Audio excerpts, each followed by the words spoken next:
Hello students, welcome back to my channel. आज हम solve करने वाले हैं जे एडवांस्ड के केमिस्ट्री सब्जेक्ट के पीवाईक्यूज। इनफैक्ट हम डेली सॉल्व कर रहे हैं जे एडवांस्ड केमिस्ट्री पीवाईक्यूज। आज हमारी फोर्थ वीडियो है और इस फोर्थ वीडियो में हम सॉल्व करने वाले हैं question number 10, 11 and 12।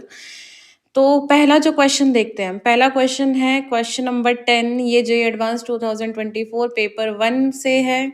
Numerical answer type question है। इनफैक्ट ये जो तीनों क्वेश्चंस हैं ये पेपर 1 से ही है 2024 के, और तीनों ही न्यूमेरिकल आंसर टाइप क्वेश्चंस हैं, जिसमें से दो क्वेश्चंस तो क्या ऑर्गेनिक के हैं, ठीक है, सीक्वेंस वाले रिएक्शन वाले क्वेश्चंस हैं, और अगला क्वेश्चन जो है वो कैसा है, वो कोऑर्डिनेशन चैप्टर से है।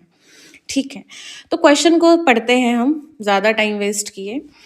कंप्लीट रिएक्शन करवा रखी है हमें एसिटल्डिहाइड की फॉर्मेल्डिहाइड के साथ, और उसको किसके साथ हीट करने को बोला है, कॉन्सेंट्रेटेड NaOH के साथ। मतलब एक जो इंपॉर्टेंट रिएक्शन होती है, एल्डोल कंडेंसेशन की बात कर रहे हैं यहाँ पर।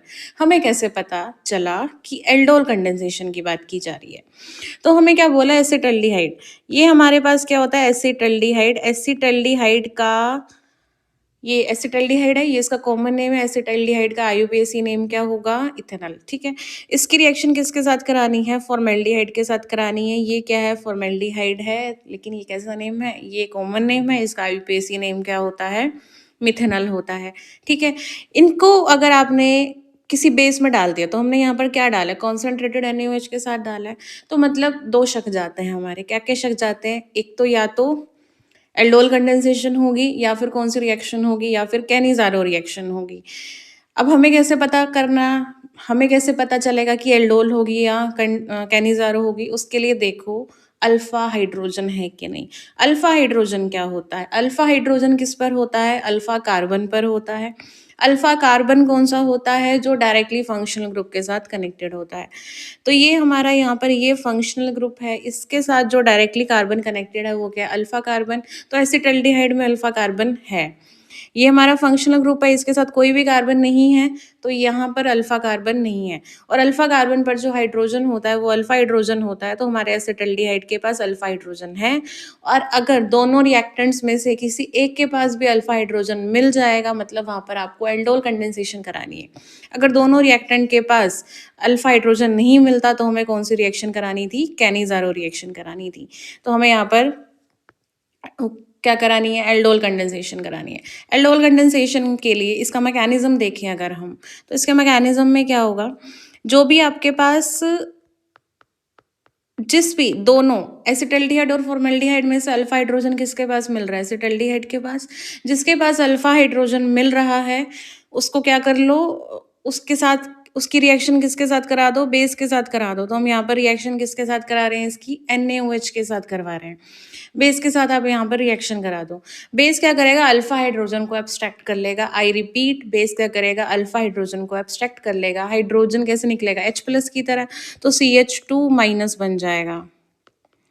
अब ये जो बन गया, इसकी रिएक्शन आप लोग किसके साथ कराओगे, मैं ये शॉर्ट में मैकेनिज्म लिख रही हूँ, डिटेल मैकेनिज्म नहीं है। ठीक है, अब आप इसकी जो दूसरा बच गया, कौन बच गया हमारे पास, फॉर्मेल्डिहाइड, उसके साथ रिएक्शन कराओगे। अब ये CH2- किसकी तरह एक्ट कर रहा है, यहाँ पर न्यूक्लियोफाइल की तरह एक्ट कर रहा है, तो सॉरी, हाँ, न्यूक्लियोफाइल की तरह एक्ट कर रहा है, तो इधर अटैक करेगा, ये इलेक्ट्रॉन डेंसिटी इधर शिफ्ट हो जाएगी।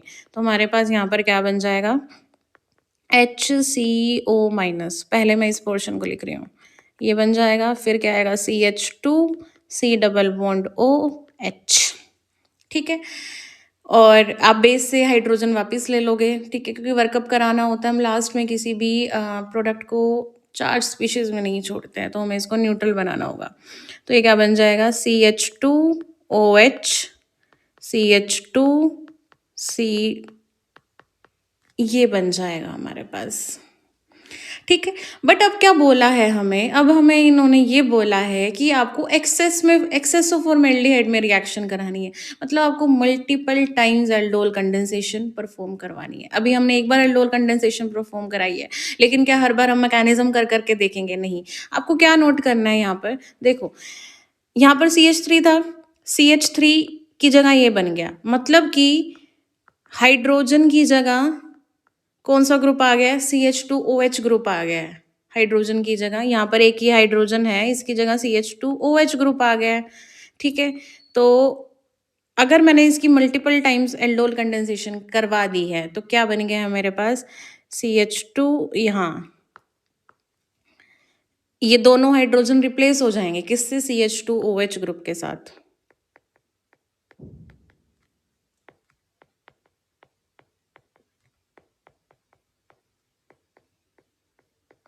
ये बन गया हमारे पास प्रोडक्ट।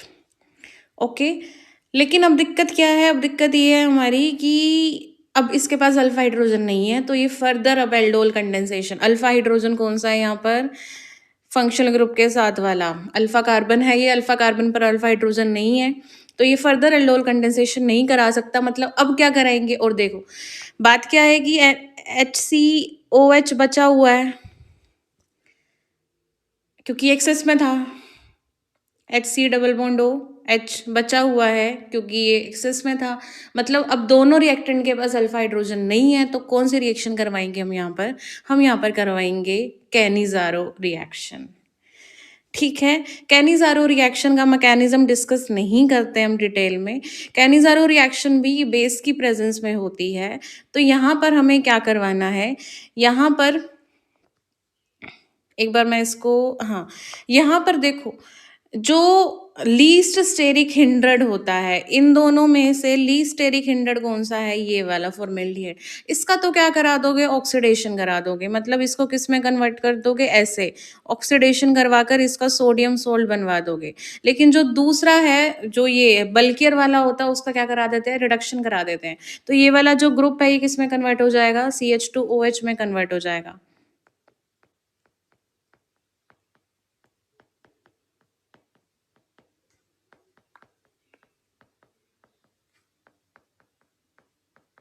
तो हमारे पास ये बन जाएगा। और अगर इस स्ट्रक्चर को मैं शॉर्ट में बनाऊं तो वो कुछ इस टाइप का स्ट्रक्चर बन जाएगा। ठीक है, तो दो प्रोडक्ट बन रहे हैं। इन्होंने ये बोला है कि जब एसिटल्डिहाइड की फॉर्मेल्डिहाइड के साथ रिएक्शन कराते हो और कॉन्सेंट्रेटेड NaOH में हीट करते हो तो दो प्रोडक्ट बनते हैं P&Q। एक तो ये बन रहा है और एक हमारे पास ये बन रहा है। अब P किसको नाम देना है, Q किसको नाम देना है, ये देखते हैं। P does not give Tollens test नहीं देता है। ठीक है, टॉलेंस टेस्ट कौन से देते हैं, टॉलेंस टेस्ट देते हैं हमारे एल्डिहाइड्स देते हैं, एल्डिहाइड्स हमारे टॉलेंस टेस्ट देते हैं। ठीक है, प्लस में जो ये HCOH होता है ये भी टॉलेंस टेस्ट देता है। ठीक है, ये वाला जो आपके पास कार्बोक्सिलिक एसिड होता है ये भी क्या करता है, टॉलेंस टेस्ट देता है।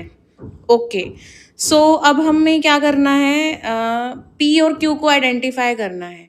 P does not give Tollens test, तो P तो हमारा ये है। ठीक है, और Q क्या होता है, एसिडिफिकेशन पर टॉलेंस टेस्ट देता है। तो Q क्या है हमारे पास, ये है। जब मैं इसका एसिडिफिकेशन कर दूंगी तो ये बन जाएगा, और ये एसिडिफिकेशन करने पर टॉलेंस टेस्ट देगा। तो ये क्या था हमारा, Q था। तो ये P और Q के जो स्ट्रक्चर्स हैं वो हैं। ठीक है, आगे क्या बोल रहे हैं हमें कि treatment of P with excess cyclohexanone. तो ये जो P है इसकी साइक्लोहेक्सेनोन के साथ रिएक्शन करा रखी है in the presence of catalytic amount of, catalyst की रिएक्ट कर रहा है, साफ साफ बोल दिया, ज़्यादा कंफ्यूज होने की जरूरत नहीं है कि पैरा टोलिन सल्फोनिक एसिड दिया है तो कुछ इसकी भी रिएक्शन करा रखी होगी, नहीं। इन्होंने बोला है कैटालिटिक अमाउंट, मतलब ये किसकी तरह एक्ट करेगा, कैटलिस्ट की तरह एक्ट करेगा। पैराटोलिन सल्फोनिक एसिड की बात कर रहे हैं यहाँ पर। ठीक है, पैराटोलिन सल्फोनिक एसिड, एसिड है तो ये कैटलिस्ट कौन है, H+ देगा। बस कैटलिस्ट क्या करेगा यहाँ पर, H+ देगा, और कुछ भी फालतू इसमें नहीं बोला है हमें। तो क्या बोला है, जो P है, P क्या है, P ये है। इसको मैं थोड़ा सा अगर ऐसे स्ट्रक्चर बनाऊं तो ये P इस तरीके का है। P की रिएक्शन किसके साथ करा रखी है, साइक्लोहेक्सेनोन के साथ करा रखी है। साइक्लोहेक्सेनोन ये है। कैटलिस्ट कौन है, कैटलिस्ट जो है ये PTSA किसकी तरह एक्ट कर रहा है, सिर्फ एसिड की तरह एक्ट कर रहा है। ठीक है, यहाँ पर जो हमारा चैप्टर है aldehyde ketone and carboxylic acid, वहाँ पर जो है हमारी एक रिएक्शन होती है, यहाँ पर एसिटल का फॉर्मेशन होगा। एसिटल का फॉर्मेशन का मतलब यहाँ पर एक चीज़ और, ये जो हमें साइक्लोहेक्सेनोन दिया है ये भी कैसा दिया, एक्सेस में दिया है, मतलब कि 2 बार, यहाँ पर तो 2 बार ही पॉसिबल है तो 2 बार रिएक्शन करवाएंगे हम। यहाँ से क्या होगा, H2 बाहर निकल जाएगा, यहाँ पर एसिटल का फॉर्मेशन होगा। ठीक है, तो क्या बन जाएगा, ये बन जाएगा इस साइड पे, ठीक है। आगे तो ये है ही सही, लेकिन क्योंकि एक्सेस में है तो मुझे क्या करना चाहिए, मुझे आइडियली दोनों साइड की रिएक्शन करवानी चाहिए। दो यहाँ पर भी रिएक्शन करवानी चाहिए साइक्लोहेक्सेनोन के साथ,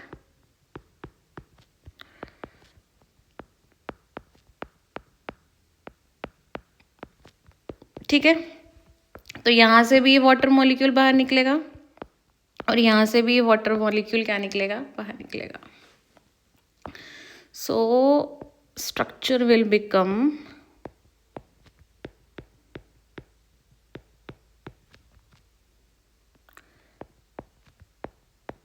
तो इस टाइप का स्ट्रक्चर बन जाएगा। और ये क्या बना है हमारे पास, कंपाउंड आर, दिखने में कितना अच्छा सा लग रहा है, ठीक है।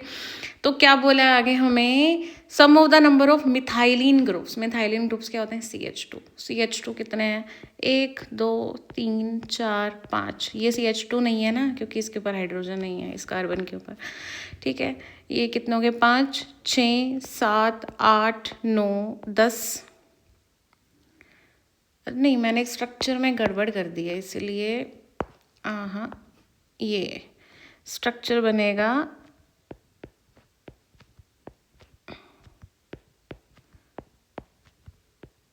इस टाइप का। ये वाले कार्बन्स जो हैं ये मैं मेंशन करना भूल गई थी। सो ये बन जाएगा, ठीक है। तो इसमें CH2 ग्रुप्स गिन लेते हैं कितने हैं, 1 2 3 4 5, ये भी सेम ही है। तो ये कितने हो गए हमारे पास, 10। एंड नाउ अभी भी गड़बड़ है,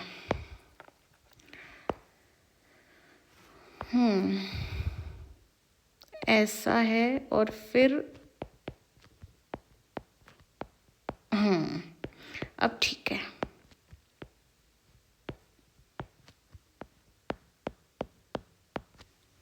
ठीक है। तो अब हमें इसमें क्या काउंट करने हैं, CH2 ग्रुप्स। सो 1 2 3 4 5 6 7 8 9 10 11 12 13 14। CH2 ग्रुप्स कितने हैं हमारे पास, 14 हैं। अब आपको ये डाउट रहेगा कि इसको काउंट क्यों नहीं, क्योंकि ये कार्बन है, इसके ऊपर एक भी हाइड्रोजन नहीं है, क्योंकि इसके 4 बॉन्ड्स ऑलरेडी बाकी एटम्स के साथ, कार्बन या ऑक्सीजन के साथ बने हुए हैं। सिमिलरली इसके बारे में और सिमिलरली इसके बारे में, इनको काउंट नहीं करोगे मिथिलीन ग्रुप में। नेक्स्ट आता है आपको किस किस का समझिए, आपको समझिए CH2 का और किसका, ऑक्सीजन एटम का। ऑक्सीजन एटम तो स्ट्रक्चर में साफ साफ दिख ही रहे हैं कि आर वाले स्ट्रक्चर में ऑक्सीजन एटम कितने हैं, 4। तो इनका सम क्या आ जाएगा, 18। So our correct answer is 18। काफ़ी अच्छा क्वेश्चन था ये, ठीक है। Now next moving on to question number 11। Question number 11 है कोऑर्डिनेशन केमिस्ट्री का, और आपको बता दूं ये क्वेश्चन है JEE advanced paper 1 2024 numerical answer type, मतलब इंटीजर टाइप क्वेश्चन है, ठीक है। आपको बोला है कि ये सारी स्पीशीज दे रखी है, इनके ये जो होनी चाहिए, क्या होनी चाहिए, आइसो इलेक्ट्रॉनिक। इनमें से कितनी स्पीशीज आइसो इलेक्ट्रॉनिक है, NiCO4 के साथ, NiCO4, ठीक है। आइसो इलेक्ट्रॉनिक का मतलब क्या होता है, आइसो इलेक्ट्रॉनिक का मतलब होता है जिनमें सेम नंबर ऑफ इलेक्ट्रॉन्स होते हैं। तो इन सारी स्पीशीज में से कितनी स्पीशीज हैं जिनमें सेम नंबर ऑफ इलेक्ट्रॉन्स हैं, जस्ट लाइक NiCO4। तो पहले काम करते हैं, NiCO4 में कितने इलेक्ट्रॉन्स हैं वो काउंट कर लेते हैं, ठीक है। एक हमें पता होना चाहिए स्कैंडियम टाइटेनियम, हमें 3D सीरीज पूरी की पूरी लर्न होनी चाहिए। Scandium titanium vanadium chromium manganese iron cobalt nickel copper zinc scandium, इनके एटॉमिक नंबर लिख रही हूँ मैं, 21 22 23, ठीक है। जो भी एटॉमिक नंबर होगा वही तो नंबर ऑफ इलेक्ट्रॉन्स के इक्वल होगा, ठीक है।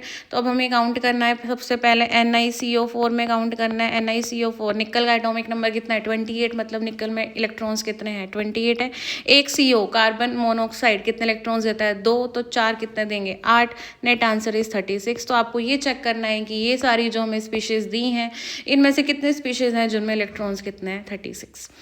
सो पहले चेक करते हैं, वेनेडियम CO6, वेनेडियम कितना है, 23, ठीक है। 23 है वेनेडियम, और CO का 2, तो 6 CO का 12, कितना आ जाएगा, 35। तो ये तो नहीं है। Next is CrCO5, Cr chromium का एटॉमिक नंबर 24 प्लस में 10 कितना आ गया 34, ये भी नहीं आएगा। नेक्स्ट इज CO3, Cu का एटॉमिक नंबर कितना है 29 प्लस में कितना आ गया 6, 2 इंटू 3 6, तो कितना आ गया 35, तो ये भी नहीं है। नेक्स्ट इज MnCO5, Mn का कितना है 25 प्लस में 10 35, नहीं है। Next is FeCO5, FeCO5 iron का कितना 28 प्लस में आयरन का कितना 26 प्लस में 10 कितना आ गया 36, तो एक तो आ गया। ठीक है, नेक्स्ट देखते हैं CO3 माइनस, ये वाला CO तो कोबाल्ट है, ये वाला CO क्या है कार्बन मोनोऑक्साइड है। कोबाल्ट का एटॉमिक नंबर कितना है यहाँ पर, कोबाल्ट का एटॉमिक नंबर होता है 27 प्लस में CO का कितना आ गया 6, ऊपर -3 लगा है, -3 का मतलब 3 इलेक्ट्रॉन आपने इसको और दे दिए, तो कितना आ गया 36। ठीक है, ये भी आ गया।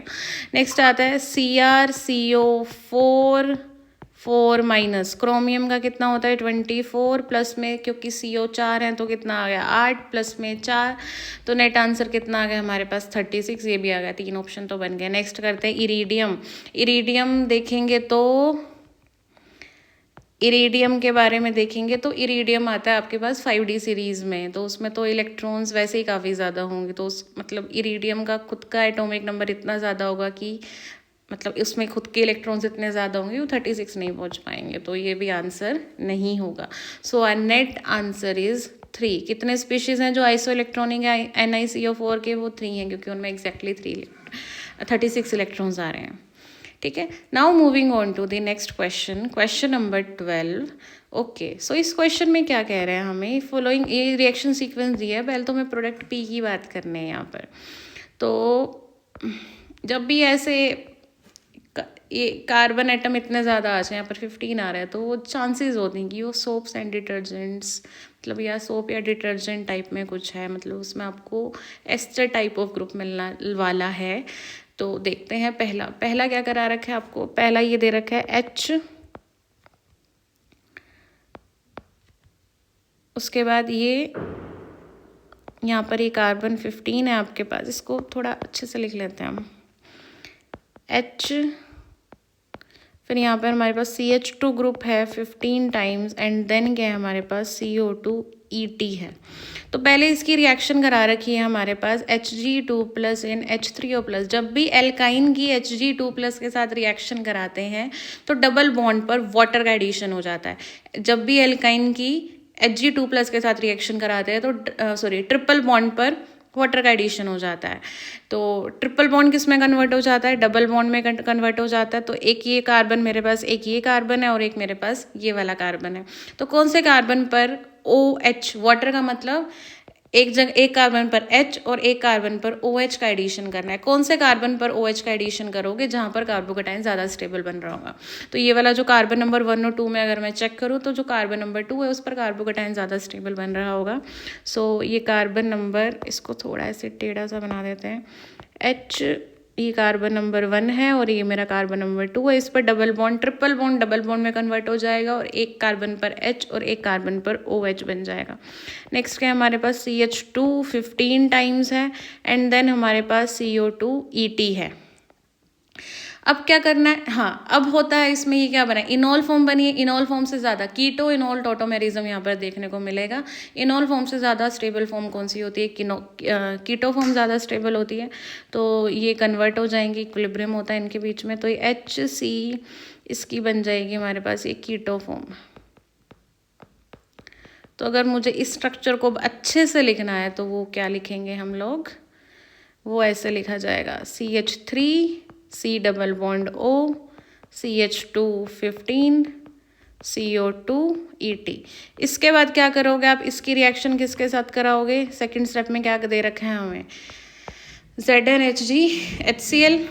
तो अब रिएक्शन किसके कराओगे, साथ कराओगे ZnHgHCl के साथ कराओगे। कौन सी रिएक्शन होती है, कभी भी आपको कीटो ग्रुप मिल जाए और उसकी रिएक्शन आपको ZnHgHCl के साथ करा रखी है, मतलब ये कौन सी रिएक्शन है, क्लेमेंसन रिडक्शन। कौन सी रिएक्शन है, क्लेमेंसन रिडक्शन। तो ये क्या बन जाएगा CH3 CH2 मतलब डबल बॉन्ड ओ हटा देना, वहाँ पर 2 हाइड्रोजन लगा देना। सो CH2 15 CO2 ET। अगर इसको अच्छे से लिखना है तो क्या लिखा जाएगा, CH3 CH2 16 टाइम्स आ रहा है एंड देन CO2 ET आ रहा है। नेक्स्ट क्या करा रखे, नेक्स्ट इन्होंने थर्ड स्टेप में H3O प्लस, और मतलब जो अब कभी भी आपको एस्टर ग्रुप मिले, ये वाला कौन सा ग्रुप है, ये वाला हमारे पास एस्टर ग्रुप है। कभी भी आपको एस्टर ग्रुप मिले उसमें एसिडिक या बेसिक मीडियम डाल रखा होता है, तो मतलब आपको उसको कार्बोक्सिलिक एसिड में कन्वर्ट करना होता है। तो क्या बन जाएगा हमारे पास COOH। ठीक है, तो ये this is our product P। तो हमारा प्रोडक्ट P क्या है, हमारा प्रोडक्ट P ये है CH3 CH2 का 16 और यहाँ पर COOH। अब क्या बोला है हमें, ग्लिसरॉल। ग्लिसरॉल क्या होता है, ग्लिसरॉल होता है ये CH2OH CHOH और ये CH2OH। तो जो ग्लिसरॉल है वो क्या होता है, अल्कोहल, और जो हमारे पास जो प्रोडक्ट P बना है वो क्या है, कार्बोक्सिलिक एसिड। जब भी आपको अल्कोहल और कार्बोक्सिलिक एसिड की रिएक्शन करवाने को बोलते हैं एसिडिक मीडियम में, तो मतलब कि वो आपसे क्या बनवाना चाहता है, एस्टर बनवाना चाहता है।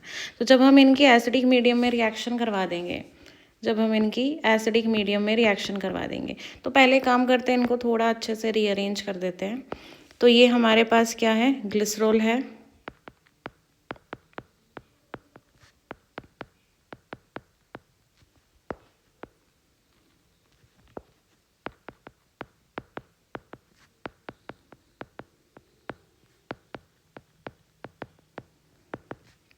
इसकी रिएक्शन करवा रहे हैं हम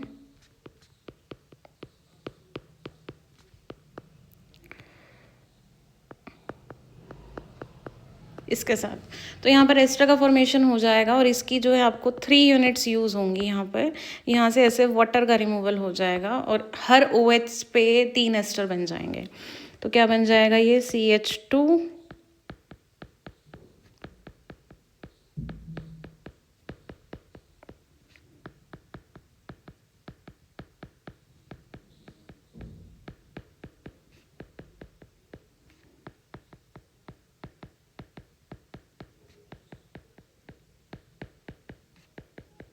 सो ये क्या बन गया हमारे पास, अब क्यू बन गया है। ठीक है, अब इस क्यू को क्या कर रहे हैं हम, एक्सेस NaOH के साथ रिएक्शन करा रहे हैं, इसकी NaOH के साथ रिएक्शन करा रहे हैं। तो ये हो गई हमारी सपोनिफिकेशन रिएक्शन। अब यहाँ पर एस्टर टूट जाएगा और आपके पास ग्लिसरॉल वापस से बन जाएगा।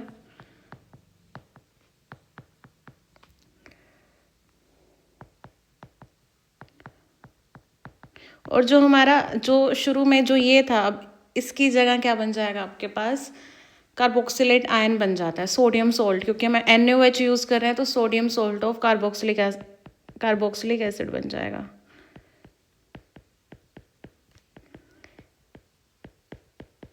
और इसकी आपके पास कितनी यूनिट्स बन जाएंगी, 3 यूनिट्स बन जाएंगी। ठीक है, और फिर हम इसकी फिर से जो अब ये बन गया, इसकी रिएक्शन फिर से किससे करा रहे हो आप, CaCl2 के साथ करा रहे हो। तो अब ये सोडियम सोल्ट की जगह उसको किस में कन्वर्ट करने चाहते हैं, यहाँ पर ये कैल्शियम सोल्ट में कन्वर्ट करना चाहते हैं। तो तब हमारे पास ये बन जाएगा,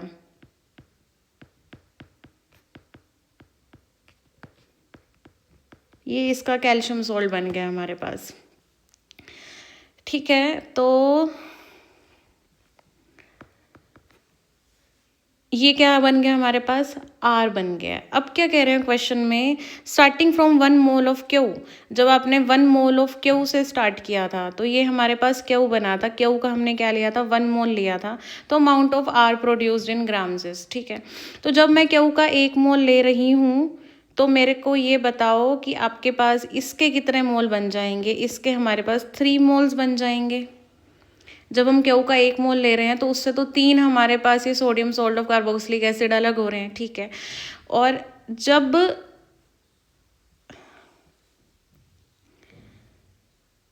और फिर आप उसकी कैल्शियम सॉल्ट के साथ रिएक्शन करवा रहे हो और आपके पास अब ये जो कैल्शियम आयन है ये कितने बन जाएंगे, 3/2 मोल्स बन जाएंगे। ये जो कैल्शियम सोल्ट है ये कितने बन जाएंगे, 3/2 मोल्स बन जाएंगे जब हम इनकी स्टाइकोमेट्री को ऑब्जर्व करेंगे तो। ठीक है, अब हमें बताना है अमाउंट ऑफ आर, ये जो आर बना है हमें इसका अमाउंट बताना है, ना कि हमें इनके मोल्स बताने हैं। तो अमाउंट बताने के लिए क्या होता है हमारे पास formula, number of moles is equal to given mass by molar mass. Number of moles कितने आ रहे हैं आर के, 3/2 आ रहे हैं, इसका गिवन मास निकालना है, अमाउंट निकालना है, और इनमें इसका मोलर मास कितना है कैलकुलेट करोगे तब आपको पता चल जाएगा, 606 होता है। तो नेट आंसर आपके पास आ जाएगा 909 grams. So our final answer is 909 grams. Okay, so कल मिलते हैं नेक्स्ट वीडियो के साथ जिसमें हम डिस्कस करेंगे नेक्स्ट 3 क्वेश्चंस।